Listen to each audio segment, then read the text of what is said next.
पता है पाकिस्तान से किसी भी तरीके का कोई भी पैरेलल अगर इंडिया के लिए ड्रॉ होता है तो हम इंडियंस को जो है बुरा लगता है। हमें ये लगता है कि पाकिस्तान हमारी बराबरी नहीं कर सकता है क्योंकि पाकिस्तान हमारे बराबर है नहीं, क्योंकि पाकिस्तान की औकात नहीं है हमारी बराबरी करने की। और उसके बहुत सारे कारण हैं। एक कारण मैं अभी तुरंत आपको दिखाता हूँ कि किस तरीके से पाकिस्तान में even graves are not safe. वहाँ पर जो मुर्दों को गाड़ा जा रहा है, वहाँ पे कई माता पिता ऐसे हैं कि अगर कोई जवान लड़की की डेथ हो जाती है तो उनके ग्रेव्स पे वो ग्रिल लगा के ताला लगा देते हैं। Can you believe it? ये काफिरों की टट्टी खाने वाली कौम है पाकिस्तान। ये अपनी बराबरी भारतीय मुसलमानों से करते हैं, उस बात से तो मुझे भी प्रॉब्लम है।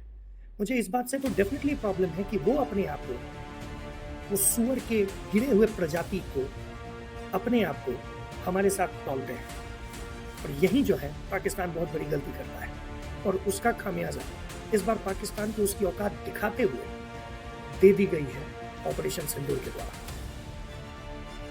ऑपरेशन सिंदूर से रिलेटेड अब जिस तरीके की फैक्ट्स और फिगर्स बाहर आ रहे हैं उससे पाकिस्तान के लिए बहुत ही ज्यादा ह्यूमिलिएशन का जो है सामना करना पड़ रहा है। ये बात एक बहुत बड़ी फैक्ट है। पाकिस्तान को इस बात का एहसास दिलाया जा रहा है कि तुम्हारी औकात जो है वो कभी उतनी थी ही नहीं जितना तुम दिखाने की कोशिश कर रहे हैं। जो अभी लेटेस्ट रिपोर्ट में अपने सामने देख रहा हूँ उसमें ये देख रहा हूँ कि the IAF pilots were mainly women in this operation and this operation Sindoor was named so. And 9 और 10 तारीख को जो ब्रह्मोस की जो है फायरिंग हुई है वो वुमेन पायलट्स के द्वारा की गई है, which is a most appreciated step. बहुत जरूरी था इनको औकात दिखाना, जिन्हें ये लगता है कि आधे से ज्यादा दुनिया इनके पीछे पड़ी है, इनको हर बार भीख मिल जाता है काफिरों से, उनकी टट्टी खा के ये खुश हैं। तो इनको जो है जवाब जिस तरीके से भारत ने ऑपरेशन सिंदूर में दिया है वो काबिल तारीफ है। दूसरी अच्छी बात है, while this operation Sindoor and Pahalgam happened, इस बीच में जब आप और हम काफी ज्यादा परेशान थे, देशभक्ति का एक अलग ही जो है फेज हमें देखने को मिला। हमें समझ में आया कि हम एक साथ खड़े हो जाते हैं तो कैसा लगता है, और हमारा जॉइंट फोर्स जो देशभक्ति का है वो किस तरीके से जज्बा हमारा फील होता है पूरी दुनिया को, ये तो हमने देखा ही।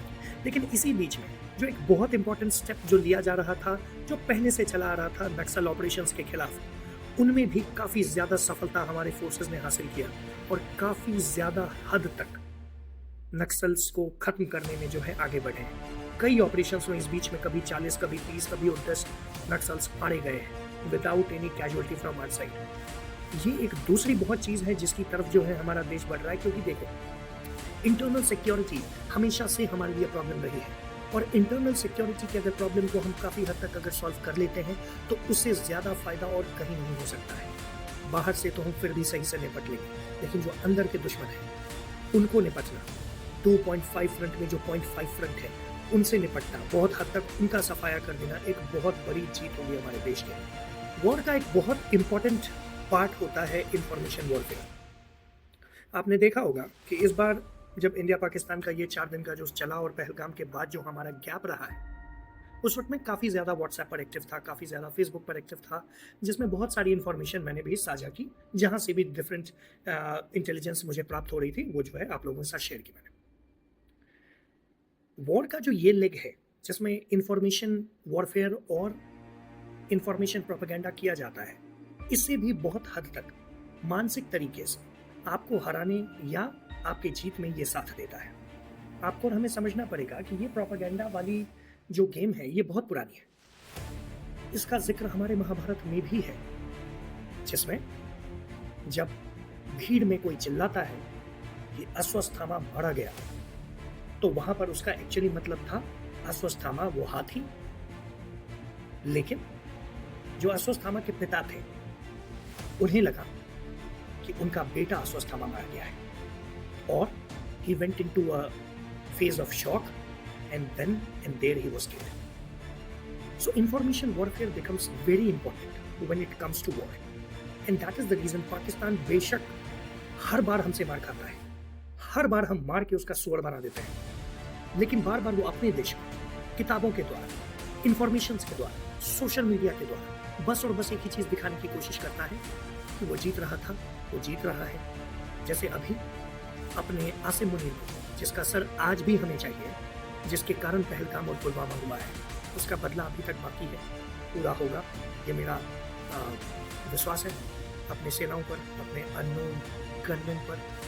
लेकिन उसे फील्ड मार्शल बना के उसे एक नया ओहदा दे के पूरा का पूरा नैरेटिव चेंज करने की कोशिश उनके देश में की जा रही है। यहीं पर बहुत सारे फिर अपने देश में लोग ऐसे हो जाते हैं जो कि अपने ही देश के सरकारों पर सवाल उठाना शुरू कर देते हैं कि हमारे कितने जेट्स मारे गए, हमारे कितने जेट्स गिराए गए, ताकि उस इंफॉर्मेशन वॉरफेयर को जो अपना दुश्मन देश चला रहा है उसको हवा दी जा सके और पॉलिटिकल फायदा हमारे देश में उठाया जा सके। राजनीति गंदी है, ये हमेशा से गंदी रही है, लेकिन देन जब देश की बात आती है, अगर उस समय भी आप ऐसे करते हैं तो आपको और हमें समझना पड़ेगा कि ऐसे ही लोगों को फिर पावर में कभी नहीं आने देना है। ऐसे लोगों को अगर किसी भी तरीके का कोई भी मौका मिल जाता है तो बहुत ज्यादा दिक्कत हो जाएगी देश को, जो कि होती आई है।